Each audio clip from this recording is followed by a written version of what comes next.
that in our heart. Because if we do, it will be poison in us. Or do we forgive? The heart of the gospel calls us to forgive. Are there people that you need to forgive? The fourth imperative is this: be generous. Verse 38, give, and it will be given to you. And then he continues on and he expands on it. Good measure, pressed down, shaken together, running over, will be put into your lap.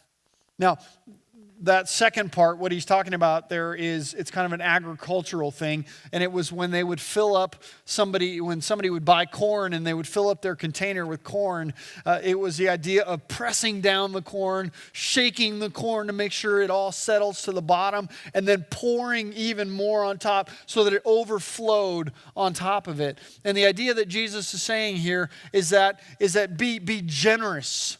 Give till it hurts. And you remember we talked about a few weeks ago that we are to give God all of our time, all of our talents, all of our treasures. They're all owned by Him, and we are to give generously as God calls us to give generously.